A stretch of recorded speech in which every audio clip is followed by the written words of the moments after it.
Hello everyone, I am Meenu और आप मेरे साथ सुन रहे हैं मोहब्बत है बस तुमसे कहानी का एपिसोड नंबर 82। वक्त तेजी से बीत रहा था और बीतते वक्त के साथ शालिनी खुद को अपने काम में ज्यादातर व्यस्त रखने लगी थी। मगर पीयूष का उस पर खुलकर हक जताना अब भी कम नहीं हुआ था और ना ही शालिनी का चिढ़ना कम हुआ था। जहाँ रिहा और रुद्र का प्यार वक्त के साथ बढ़ता जा रहा था, वहीं आदि और तिथि की गाड़ी मानो अटक सी गई थी। दिल्ली, सुबह 8 बजे, चौधरी भवन। रुद्र के सीने से लगकर दुनिया से बेफिक्र रिहा चैन से सो रही थी। रुद्र भी उसे अपनी बाहों में समेटे गहरी नींद में था कि किसी ने जोर से दरवाजा खटखटाया। दरवाजा खटखटाने की आवाज सुन रिहा और रुद्र दोनों की नींद खुल गई। रिहा का सिर अपने सीने से हटाकर रुद्र उठकर दरवाजे की तरफ बढ़ गया। तब तक रिहा भी उठकर बैठ गई थी। रुद्र ने दरवाजा खोला तो सामने गीता जी को देख हैरान रह गया। माँ, इतनी सुबह कुछ काम था क्या? हाँ बेटा, वो माफ़ करना इतनी सुबह डिस्टर्ब करने के लिए, लेकिन अभी वो गाजियाबाद वाली बुआ जी का कॉल आया था। रेलवे स्टेशन पर बैठी वो इंतज़ार कर रही है और जिद पकड़कर बैठ गई है कि वो तभी आएंगी जब तुम उन्हें लेने जाओगे। गीता जी ने अपनी चिंता बताई तो रुद्र सिर हिलाकर बोला, उनका आना कब फिक्स हुआ था? आप मुझे कम से कम बता देती तो मैं खुद को टॉर्चर के लिए तैयार कर लेता ना। मुझे खुद नहीं पता था, वरना मैं खुद रेहा को ऋषभ के यहाँ भेज देती। वो अभी मुझे कॉल करके बोलती है कि वो दिल्ली पहुंच चुकी है। अब मुझे डर है कि रेहा से उनका व्यवहार वैसा ही रहा तो क्या होगा। गीता जी अभी भी परेशान थी कि रेहा वहां आकर खड़ी हो गई। क्या हुआ माँ, कौन आ रहा है?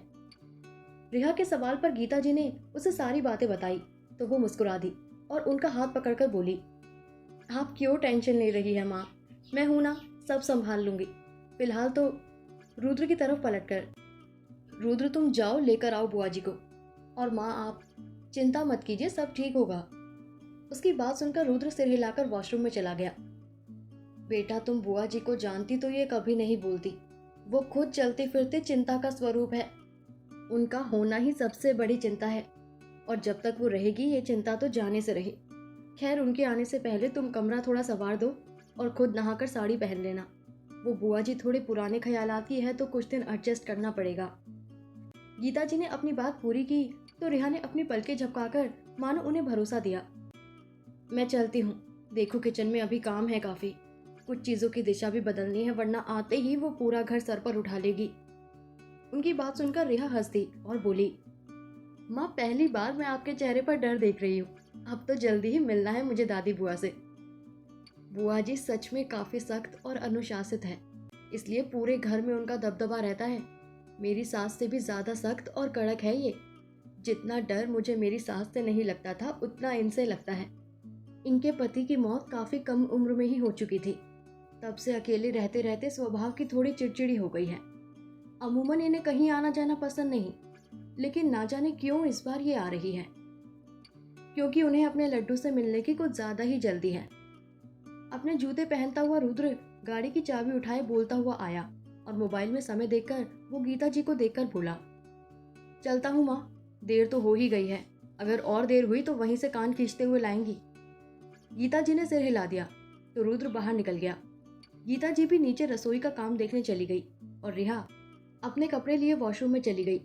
बुआ जी के आने की खबर सुनकर ही पूरा चौधरी भवन मानो काम में लग गया था। जितना जल्दी हो सकता था उतनी जल्दी गीता जी ने पूरा काम निपटाने की जिम्मेदारी ले रखी थी। अलार्म के शोर से शालिनी ने अलसाते हुए अपनी आंखें खोली और साइड टेबल पर पड़ा अलार्म बंद करके बालों को समेटते हुए ही आदतन उसकी नजरें अपने आप ही दूसरी तरफ चली गई। जहां पीयूष को ना देखकर उसने सिर हिला दिया। वॉशरूम से पानी बंद होने की आवाज आई तो शालिनी उस तरफ देखने लगी। बालों को टॉवल से रगड़ते हुए पीयूष बाहर आया तो उसे देखकर शालिनी के कान गर्म हो उठे। उसने झट से अपनी नजरें फेर ली, मगर पीयूष की नजरों की तपिश उसे बराबर खुद पर महसूस हो रही थी। पीयूष कबर्ड से अपना शर्ट निकालते हुए बोला, आज मुझे एक इम्पोर्टेंट कॉन्फ्रेंस में जाना है शालिनी, तुम संभाल लोगी ना ऑफिस का काम? शालिनी ने उसे पहले देखा, फिर वॉशरूम की तरफ बढ़ते हुए सादे लहजे में बोली, हाँ संभाल लूंगी। पीयूष ने एक नजर वॉशरूम के बंद दरवाजे को देखा, फिर सर झटककर अपना कोट निकालकर पहन लिया। बाल सेट करके वो आसपास कुछ ढूंढने लगा। पूरा ड्रेसिंग टेबल देखने के बाद वो झल्लाकर तेज आवाज में बोला, शालिनी यार, मेरा सामान नहीं मिल रहा है, तुमने कहीं रखा है क्या? शालिनी जो कि टूथब्रश पर टूथपेस्ट लगा रही थी, वो मुंह बनाकर बोल पड़ी, कल जहाँ फेंका था वहीं देख लो ना। और मैं तुम्हारा सामान क्यों रखने जाऊंगी, मेरे पास वैसे भी काफ़ी काम होते हैं। उसकी आवाज़ सुनकर पीयूष बेड के हेडबोर्ड और ड्रेसिंग टेबल देखकर मुंह बनाए बोला, मैं चीज़ें फेंकता नहीं हूँ, और मैंने कल ड्रेसिंग टेबल पर अपना वॉलेट और बाकी चीज़ें रखी थी शायद, मगर अभी नहीं मिल रही है तो मैं क्या करूँ। देखा, तुम्हें खुद याद नहीं है कि तुमने एग्जैक्टली कहाँ रखा था। तुम्हारी आदत ही यही है, चीज़ें खुद बिखेर देते हो, लेकिन वही चीज़ें नहीं मिलती तो पूरा घर सिर पर उठा लेते हो। काफ़ी देर के इंतजार के बाद शालिनी की तरफ से ऐसा जवाब सुनकर पीयूष ने वॉशरूम के दरवाजे को घूर कर देखा और अपने बालों में हाथ फेरकर कहा, फाइन, मत दो ताने, जा रहा हूं मैं, तुम्हें तो बस खाली लड़ने को बोल दो। सुनो।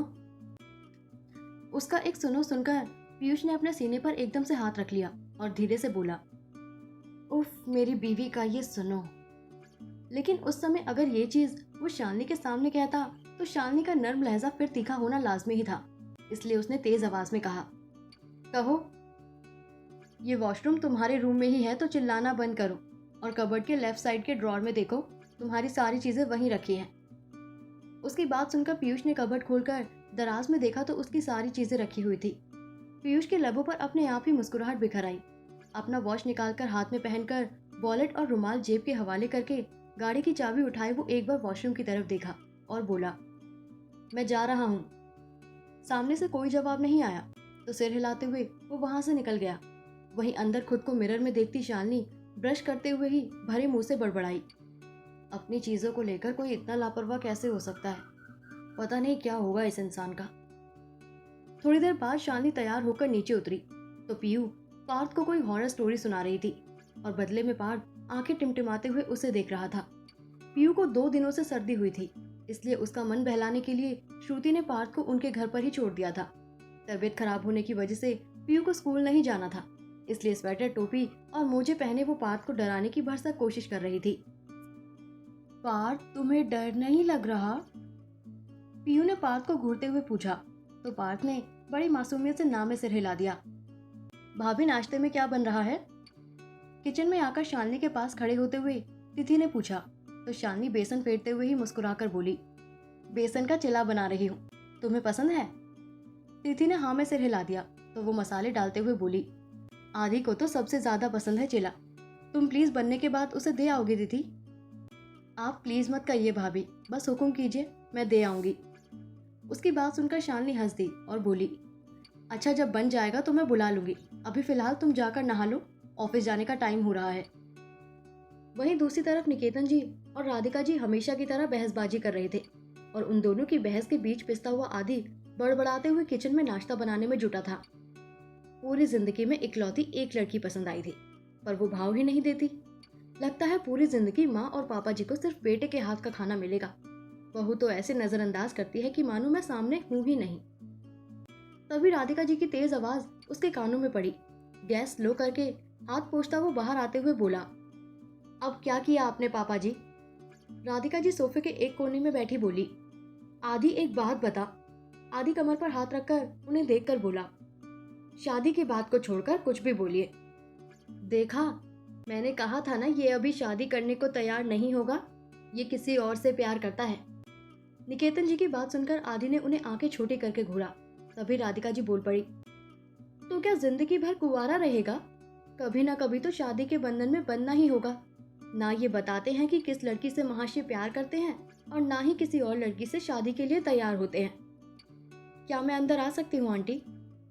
सबकी नजर दरवाजे की तरफ घूम गई जहाँ तिथि खड़ी थी। अरे तिथि, बाहर क्यों खड़ी हो? तुम्हें परमिशन की जरूरत थोड़ी ही है, आओ अंदर। उसके हाव भाव सामान्य ही थे, मगर आदि तो उसकी आंखों में झांक रहा था। उसकी हल्की लाल और पनीली आंखों पर चश्मा लगा था, जिस वजह से कोई उसके आंसू नहीं देख सकता था। मगर वो आंसू आदि की नजरों से नहीं छुप पाए। कहीं ना कहीं उसे अंदाजा हो गया था कि तिथि ने शादी वाली बात सुन ली है। ना जाने आदि को क्या सूझा, वो एकदम से राधिका जी की तरफ मुड़ता हुआ बोला, माँ, मैं तैयार हूँ शादी के लिए, आप लड़की ढूंढना शुरू करो। तिथि को देखते हुए, लेकिन याद रखना, लड़की मॉडर्न ख्यालात वाली होनी चाहिए और बोल्डनेस के साथ ब्यूटी का कॉम्बिनेशन हो। वो उसकी आंखें झील से गहरी होनी चाहिए, जिनमें झांककर उसके मन का हाल पता चल जाए। और हाँ, चश्मिश तो बिल्कुल नहीं होनी चाहिए। दिन भर खुद को संभालेगी या चश्मे को? तिथि दूसरी तरफ देख रही थी, वहीं आदि उसे ही देखता लगातार बोल रहा था, अजीब इंसान है ये भी। अभी शादी के ऊपर इतना बवाल कर रहा था और अब तुरंत कौन सा चमत्कार हो गया। राधिका जी बड़बड़ाई और फिर तिथि को देखकर बोली, बेटा आओ बैठो ना, मैं तुम्हारे लिए चाय लाती हूँ। आप बैठिए माँ, मैं लाता हूँ। बोलकर वो किचन में चला गया। उसके जाने के बाद कैसरॉल आगे करते हुए तिथि राधिका जी से बोली, आंटी भाभी ने ये बेसन का चिल्ला बनाया था, आपके लिए भिजवाया है उन्होंने। वाह, शालू के हाथ का नाश्ता। मतलब आज आदि और उसके पापा किसी और चीज को हाथ भी नहीं लगाएंगे। राधिका जी हंसकर बोली तो तिथि भी मुस्कुरा दी। राधिका जी ने एक नजर कान में हेडफोन्स लगाए चाय चढ़ाते आदि को देखा, फिर उठते हुए बोली, चलू मैं नाश्ता लगा दूं वरना ये चिल्ला ठंडा हो जाएगा, तो आदि शायद ही नाश्ता करेगा। तिथि की तरफ पलटकर, और तुम भी चाय नाश्ता करके जाना, खबरदार जो बिना चाय नाश्ता किए गई तो। उन्हें उठता देखकर तिथि उठते हुए बोली, आप बैठिए आंटी, मैं नाश्ता लगा देती हूँ, तब तक आप अंकल की कंपनी एंजॉय कीजिए। बोलकर उसने कैस्ट्रॉल उठा लिया। वहीं राधिका जी मुंह बनाए न्यूज़पेपर पढ़ते निकेतन जी को देखकर टीवी ऑन करते हुए बोली, इनकी कंपनी एंजॉय करने से अच्छा मैं टीवी की कंपनी एंजॉय कर लूं। वहीं तिथि किचन में आई तो चाय की खुशबू उसके रोम रोम को ताज़ा कर गई। ये तो सच था कि आदि के कुकिंग स्किल का कोई मुकाबला नहीं कर सकता था। अगर इस वक्त वो बिजनेसमैन नहीं होता तो बेशक एक काफी अच्छा और मशहूर शेफ वो जरूर होता। कानों में हेडफोन होने के बावजूद एक जानी पहचानी खुशबू उसे छू गई तो सहसा ही उसकी आंखें बंद हो गई और वो बिल्कुल हल्के से मुस्कुराकर बोला, तिथि। तिथि के कानों में अब भी आदि की ही बात गूंज रही थी और इसके कई मतलब वो निकाल चुकी थी। ना ही वो बोल्ड थी और ना ही उतनी खूबसूरत। कुल मिलाकर जो सांचा आदि ने राधिका जी को बताया था, तिथि उस सांचे से दूर तक मेल नहीं खाती थी।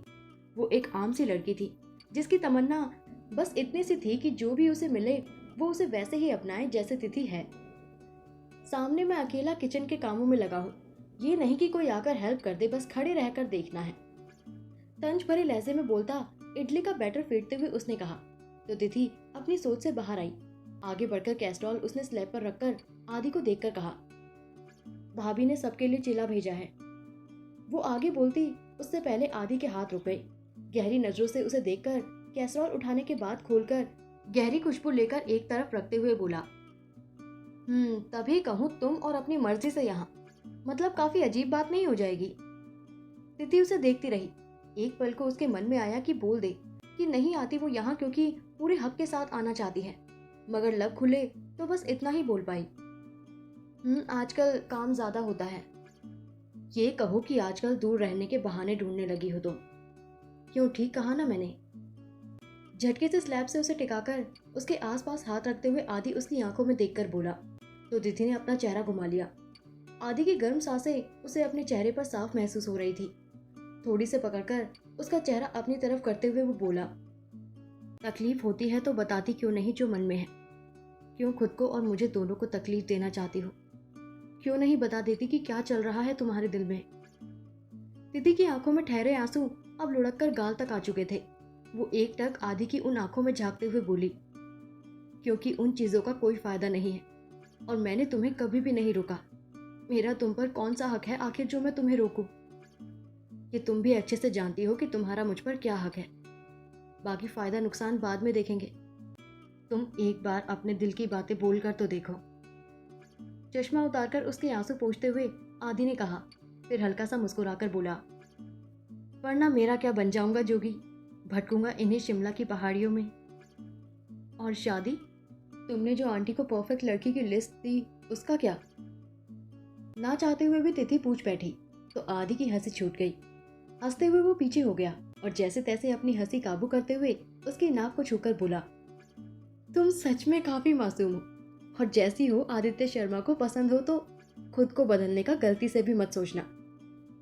आदि अब भी हंस रहा था मगर तिथि उसे अवाक सी देख रही थी। उसे कैसे पता चला कि तिथि क्या सोच रही है। चले, नाश्ता करना है या नहीं। आदि ने उसे पुकारा तो वो होश में आई और कैसरोल और बाउल लेकर बाहर निकल गई। पीछे से आदि मुस्कुरा दिया और इडली का बैटर लेकर फ्रिज की तरफ बढ़ गया। थोड़ी देर बाद शालिनी और तिथि साथ ही ऑफिस पहुंची। आदतन शालिनी अपने कैबिन की तरफ बढ़ने लगी, लेकिन आज कुछ तो अलग था। क्योंकि तिथि पहले कैबिन में चली गई थी तो शालिनी तेज कदमों से कॉरिडोर से जा रही थी। इस बीच सबकी नजरें उसे खुद पर चुभती हुई सी महसूस हो रही थी। उसकी पकड़ हैंडबैग पर कस चुकी थी। और कदमों की चाल तेज हो चुकी थी कि सामने से आते एक एम्प्लॉय से उसकी टक्कर हो गई। वो सॉरी बोलता हुआ फाइलें उठाने के लिए झुक गया, तो बदले में इट्स ओके बोलकर शालिनी भी उसकी फाइलों को उठाने में मदद करने लगी। वो अपनी फाइल संभाले आगे बढ़ गया। शालिनी भी उठकर आगे बढ़ने लगी कि किसी की व्यंग भरी आवाज सुनकर उसके कदम ठिठक गए। क्या बात है, आज बॉस नहीं तो कोई और सही। तुम जैसी लड़कियों का काम ही होता है अमीर लोगों को बस अपनी खूबसूरती के जाल में फंसाना। तुम सच में एक निहायती गिरी हुई लड़की हो शालिनी अग्रवाल, जो पैसों के लिए शादीशुदा होते हुए भी बॉस को अपनी इन अदाओं से रिझाने की कोशिश करती हो। नफरत हो गई है अब तुमसे। कलंक हो तुम औरत जात के लिए। उसके सामने खड़े होकर पूजा नफरत से बोलती जा रही थी। आखिर शालिनी के सब्र का बांध टूट गया और वो अपने कान पर हाथ रखे एकदम से चीख पड़ी। चुप रहो तुम झूठ बोल रही हो, ऐसा कुछ नहीं है। समझी तुम, मैं कभी भी ऐसी लड़की नहीं रही हूँ जो कि पैसों के लिए इतना गिर जाए। पूजा व्यंग भरे भावों से शालिनी को देख रही थी, जिसकी आंखों से आंसू गिर रहे थे और शरीर कांप रहा था। उसका चेहरा बुरी तरीके से लाल पड़ गया था। अब उसे पहली बार पीयूष की जरूरत महसूस हो रही थी। दिल से वो चाहती थी कि काश पीयूष इस वक्त उसके साथ होता, उसके पास होता। आज पहली बार उसके चरित्र पर सवाल उठा था। पहली बार उसे जी कर रहा था कि वो चीख चीख कर सबको बता दे कि वो पीयूष की पत्नी है। मगर अफसोस, उसकी आवाज अंदर ही अंदर दबकर रह गई। और तभी पूजा एक बार फिर नफरत भरे लहजे में बोली, तुम्हें क्या लगता है तुम आंसू बहा लोगी, चीख लोगी, चिल्ला लोगी तो सबको तुम पर यकीन हो जाएगा? यहाँ मौजूद हर इंसान अच्छे से जानता है कि तुम कैसे कैरेक्टर की लड़की हो। पहले दिन से जानबूझकर बॉस के आसपास डोरे डाल रही हो, उनके साथ आती हो और ऑफिस में देर तक रुककर फिर उन्हीं के साथ जाती हो, लंच उन्हीं के कैबिन में उन्हीं के साथ करती हो और फिर उनकी नामौजूदगी में किसी और के साथ मौके ढूंढती हो। एक एक शब्द शालिनी को छल्ली कर रहे थे। आंखों से आंसुओं की गति तेज हो गई थी और साथ ही लोगों में फुसफुसाहट भी। शरीर मानो अपनी ताकत छोड़ रहा था। वो निढाल से गिरने लगी कि पीछे से उसे किसी ने संभाल लिया। क्या होगा जब रेहा की बुआ दादी आएगी चौधरी भवन में? क्या जवाब देगी शालिनी पूजा को? कैसा होगा पीयूष का रिएक्शन शालिनी की ऐसी हालत देख? क्या होगा आगे? जानने के लिए सुनते रहे मोहब्बत है बस तुमसे कहानी के आने वाले एपिसोड्स। और आपको स्टोरी कैसी लग रही है कमेंट करके जरूर बताएं। Thank you.